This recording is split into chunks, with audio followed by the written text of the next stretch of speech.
The last day would not come until, and he mentioned 10 signs. These are the 10 major signs of the last day.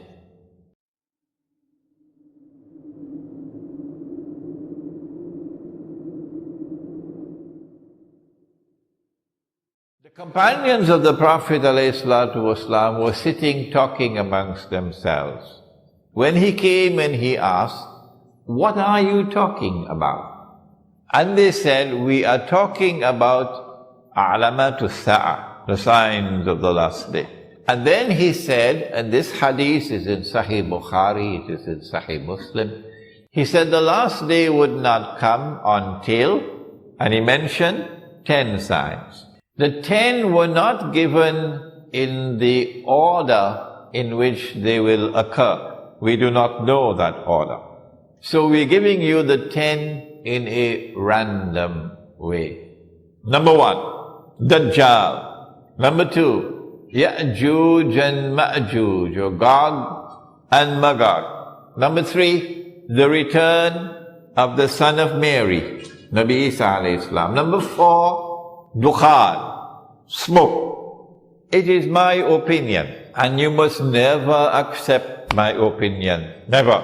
Until you are convinced that it is correct. When the clash of Gog and Magog will take place, it will be nuclear war, with thousands of nuclear weapons being used. You know, a nuclear bomb produces a mushroom cloud. So can you imagine what's going to happen when thousands of nuclear weapons are used? There is a verse in the Quran which relates to this.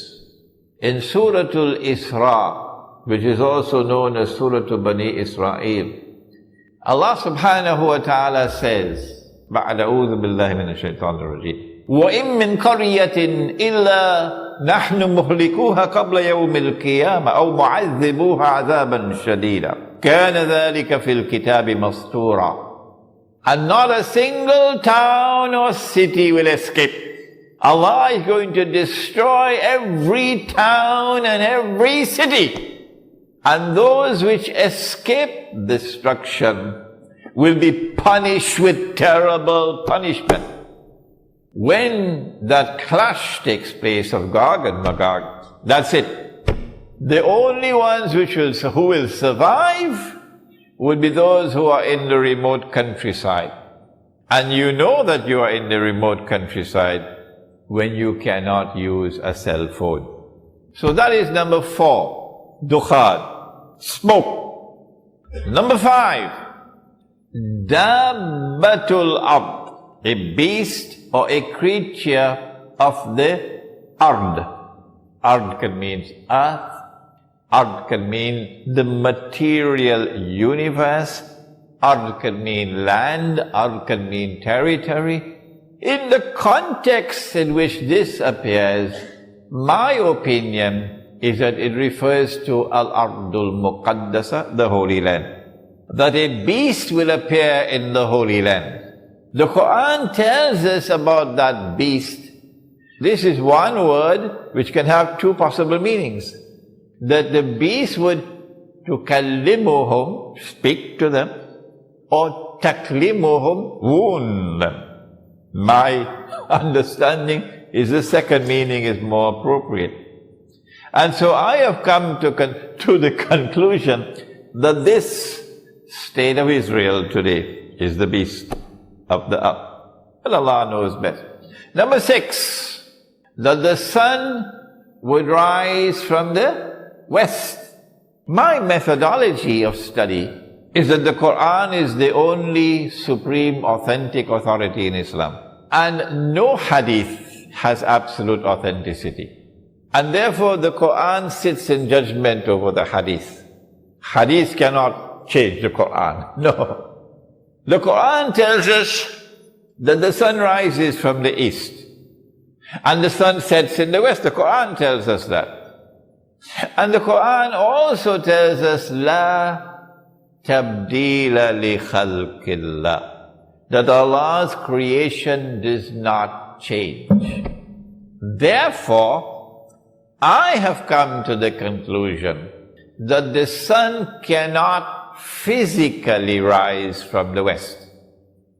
Therefore, I have to understand the sun rising from the west to be something which is symbolic. There is going to be a false sunrise. That false sunrise will come from the west. It is not the true sunrise.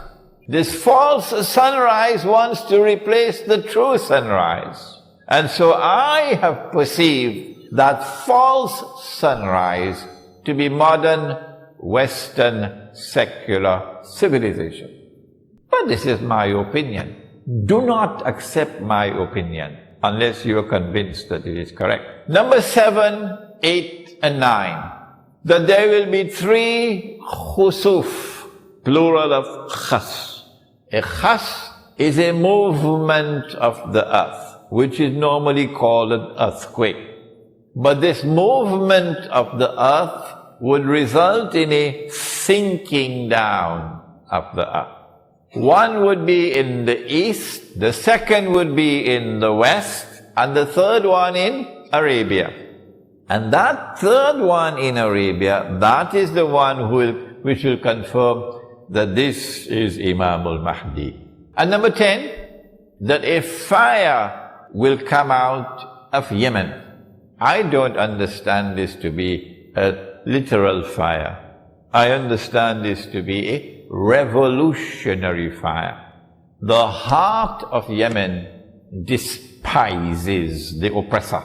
And this is why the Prophet said, Allahumma barik lana fi shamina wa yamanina. O Allah, grant blessings for us in our Sham, Syria, and our Yemen.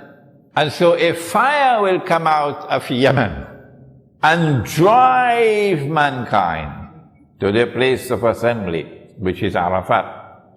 These are the 10 major signs of the last day.